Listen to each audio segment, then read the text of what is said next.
Welcome back, beautiful people. It is your girl. Are you listening? Damn. Hey, beautiful people. It is your girl, Tando Manaka, and I am also Media Mom. Welcome back if you are returning, and welcome if you're here for the very first time. And yeah, guys, we're going to get into another video. And in this video, guys, I want to break down an idea around or the concept around brand architecture. Let's get into it. It is.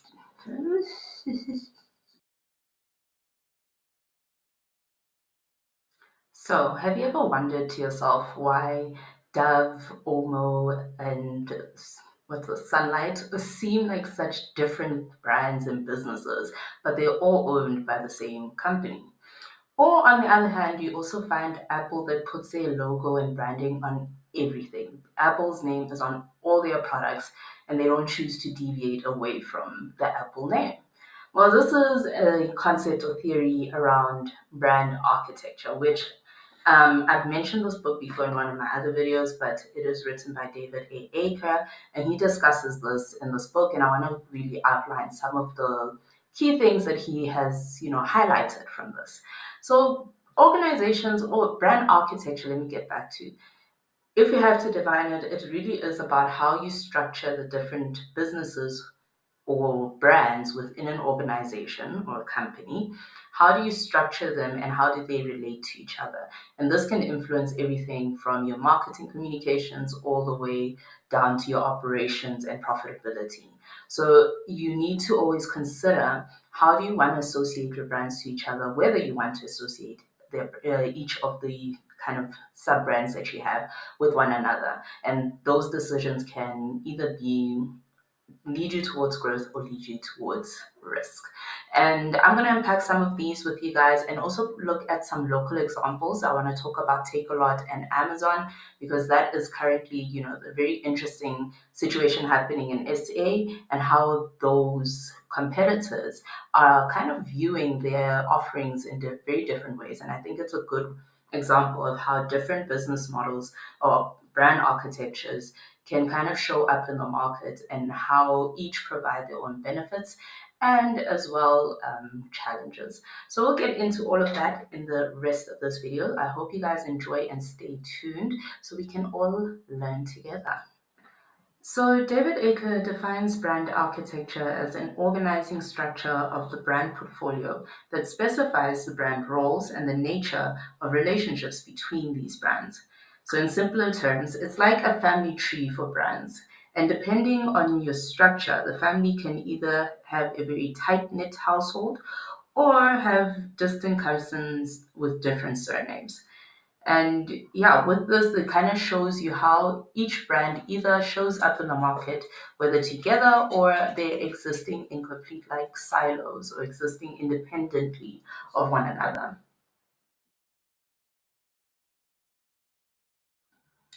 So there are three basic models that you can follow for brand architecture. And the first one I'd like to get into is the branded house. A branded house is something that uses a master brand, so a dominant brand to lead in the market. And Aker puts this as the master brand being what provides that umbrella identity and spans across all the offerings that a brand has. And immediately, what do we think of? We think of Apple. Apple puts their name on all their products. We know that they've got Apple Watches, Apple Music, Apple Pay, and this creates that instant recognition for consumers. And with that comes shared equity across all the product offerings. The benefits that you get from a branded house include things like a unified brand equity. So within the market, everyone sees you as a holistic brand. It kind of, gives, how do I say, it gives credibility to the other brands. So the success of one brand offers credibility to the rest of the brands, and they each feed off of each other. So that equity is built up through the relationship. And it also creates an opportunity for streamlining your communications and marketing efforts. So there isn't this kind of job where you have to approach each offering with a different kind of perspective of the market or looking at targeting a different part of the market. It allows kind of that holistic and consistent communication across all branding and media, or media efforts, let me rather say. So this also offers, again, easier brand extensions going forward. You're able to kind of very easily, again, using that credibility, extend your brand offerings along the journey. So whether you're developing new products and so forth, this creates that kind of seamless approach, and it offers that opportunity for that. However, on the other hand, we always need to be able to recognize the risk and the challenges that come with every model that we use.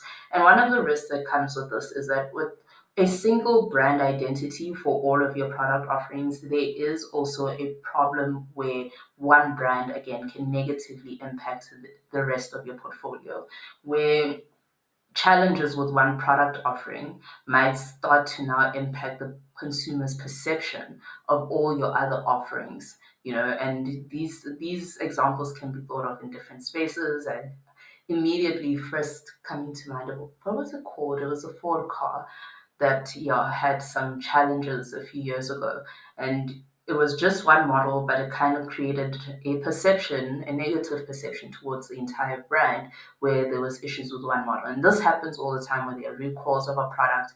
If it is a product that's associated with a wider product range, then the impact of that will be felt across the portfolio.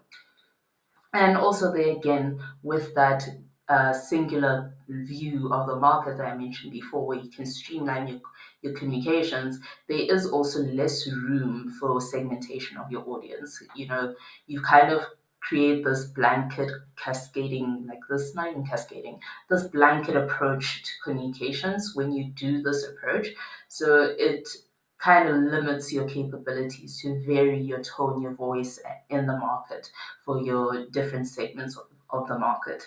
So again, for consumers, you're basically buying into a trusted brand name. So with Apple, because you know that they've got such a great reputation on one product, you're going to buy into the rest of the ecosystem simply because of that branded house approach that we've chosen to use. And secondly, what we have is a house of brands. So in contrast, a house of brands basically separates the identities entirely from one another. And that's the example we made earlier with Unilever brands, with Dove, Axe, and Sunlight, Omo as well. They are so different from one another, and that's because they use a house of brand approach. And by separating these identities, they're able to run very different communication plans across these different products, because they cater to a different segment of the market. Even if they may be competing within the same category, they're not competing for the same audience.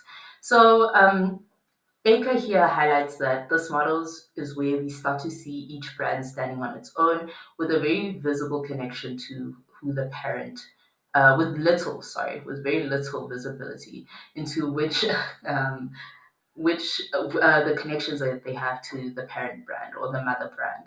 So again, like I said, Unilever with their varied brands, these brands kind of look and feel and speak very differently, because again, they're catering to different parts of the market. So the pros that I'd like to list for this model would include, again, that targeting positioning. You're able to target your products to different parts of the market, where you can offer a variety of products that sit in the same category, but they don't necessarily appeal to the same target audience. So again, you can play again with your pricing strategy here, where one product may cater to a consumer that can't afford a very premium luxe product, but they still need the product for their day-to-day living. And again, Unilever exists in the FMGC space, so FMCG, sorry, not GC, FMCG space, where it's fast-moving consumer goods, and there you win the market when you are able to appeal to a wide base of consumers, right? So with this approach of having a house of brands, they're able to kind of offer the same product or similar products within the category, but that are targeted to different markets within different audiences within the market. And a different pro or another pro for this, it offers that protection from brand fallouts. So if one brand is negatively showing up in the market, the rest of your portfolio is protected because they aren't immediately associated with one another. You're still able to kind of reduce the risk of for the entire business because the individual brands aren't immediately associated with one another for consumers. And again, this offers again opportunities to expand on innovations and be very flexible in that space because you have room as a company to play around either with one of your product offerings or variations within a category and to see what it is that could appeal to the market, and there is room and flexibility for a lot of that to be done. However, on the other side, it is very, very expensive to maintain this model because everything, again, when your communications are so segmented, it's difficult to set your budget at a minimum because when you're speaking to a mass audience, one message all the time, then you can maximize on the media plan much easier. Whereas when they're very separate, different brands, and you need to ensure that you still have market share and share of spend or share of voice, that then requires you to extend your wallet much wider. It requires you to have a lot more budget because it's different messages, different audiences. You're buying at different price points. Premium audiences cost more to reach. Mass audience, that's much more affordable. But then if your messaging is very segmented as well towards a different audience, then you want to be able to reach those audiences where they are. And again, the more refined your audience is, again, it can get tricky when it comes to spending. You do get great opportunity for digital to really segment who it is your message is reaching, but with broad or mass media platforms or traditional media platforms, it gets much trickier to reach a very niche audience. So you're doing more mass communications, and if you've got something that's very niched and you want to kind of do that across a portfolio of different brands. So you've got five different laundry detergents that you want to advertise, but you want to use placements everywhere, speaking to everyone at the same time. It's going to cost you more. Kind of amplifies the costs of advertising. I hope that wasn't too much of an over explanation. And then also, it is much harder to build that brand trust over time with consumers when you yes, have that flexibility of innovation and launching new products into market. But then at the same time, because it isn't associated to an established brand, it's much more difficult for consumers to recognize that there is a link to a trusted brand. So now I'm kind of building a new relationship with consumers all the time, and that's the tricky part again for brands that are using this type of model. So for consumers, you're really connecting emotionally with the individual brands, not necessarily concerned about who owns the entity. And you see this a lot in businesses where you'll have a brand like what used to belong to, I believe it was Rim Grill, and then sold off Savannah, I believe, and then sold off to Heineken. So that type of, you don't have those immediately at consumer facing associations of, oh, this brand belongs to this organization. You just kind of see the product, the brand at market, in market and serving the purpose or the purpose of the product in market. That's normally how you'll see it as a consumer. And then finally, we've got the third, which is a hybrid model. So we're really looking at blending both approaches. And here, Aaker explains it as the kind of brand relationship spectrum where the parent brand and sub brand roles can be flexible and dependent on the strategy at that moment in time. So Coca-Cola does this really well, where you recognize that Diet Coke, Coke Zero, and all kind of Coca-Cola brands belong under the Coca-Cola company. But there are other brands like Minute Maid, Smart Water that stand alone with a very minimal linkage to the mother brand of Coca-Cola. So here they're able to kind of balance the pros and cons of both models, where we have that balance of trust, but then we also have room for flexibility. And we're also able to kind of get that brand diversification in the market. However, the challenges are that this can become very confusing and very tricky to balance, right? If the brand roles aren't being set very clearly, then it becomes very tricky to balance exactly which brands are we linking to another brand, how closely are they linked, and stuff like that. And it does require an ongoing, like process of strategy oversight, because it's very easy to very quickly start associating brands that are not supposed to be very closely linked to each other in market if you don't monitor this very consistently throughout the process. So those are the three models. Basically, we've got the branded house, we've got the house of brands, and then you can look at a hybrid model. And these as I've mentioned, have their pros and cons, but then you need to, of course, assess the situation you're in to see which one will work for the market you're in, for the product offering that you have, and also in terms of future strategic ambitions. How do you see the business going forward? And you need to be very intentional when setting these parameters up front.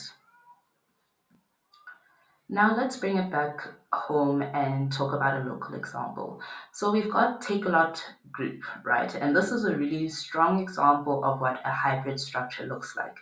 With Takealot Group, you've got Takealot for general retail, Superbulous for fashion, and then Mr. D for food and groceries through their partnership with Pick and Pay. Each brand here maintains a very unique identity, tone, and they have their own apps. Yet they're tied together operationally. We know that in the back end, they do work together. And they've even gone as far to launch Take a Lot More. And this is their subscription model offering you free delivery. So when you pay a fixed fee, then you get free delivery for every order that you make with them for that month. But here's the disconnect for me. I feel like it works for Takealot, it works for Mr. D, but it doesn't work for Superbulous. Superbulous still requires you to spend a minimum of 650 Rand in order to get a free delivery on your order.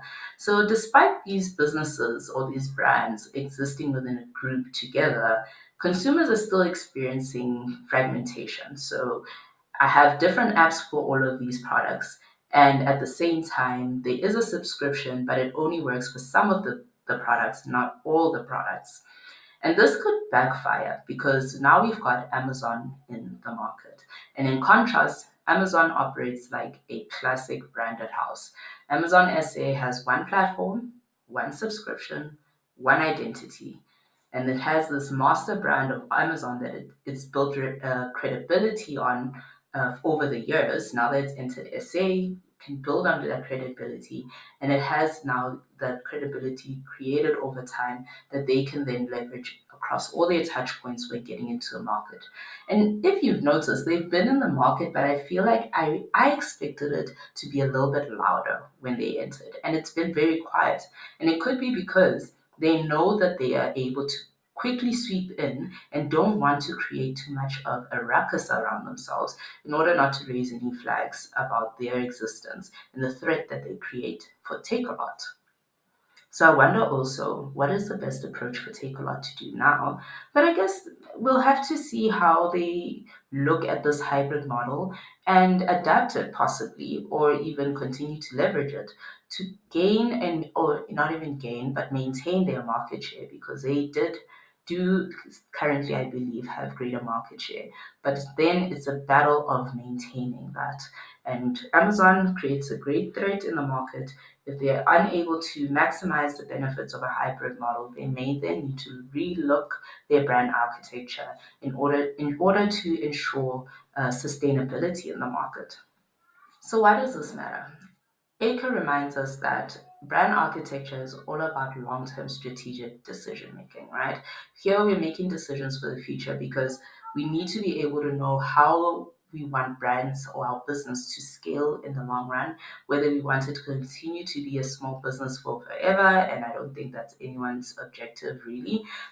I imagine most brands want to grow and gain as much market share as possible. So, again, you need to be able to make these decisions very early on to ensure that you're able to then make those decisions for scaling in the long run. And also how you relate to your consumers, how your brands show up for consumers, how they connect and communicate, as well as understanding how you're going to manage the reputation for your brands online or whichever touch points you decide to utilize. If you are finding yourself in a position of the strategist, a brand manager, or even an entrepreneur, the things that I would consider, I would consider, would be asking yourself, firstly, what is the hierarchy of brands that we are using? So, in terms of how do we see the brands within the organization? Where do we place them? How are they related to one another? Are they related? Are they distant? Are they close? You then start to need to start making those types of decisions. So it helps you again in the long run, making decisions later on how to build and expand your business.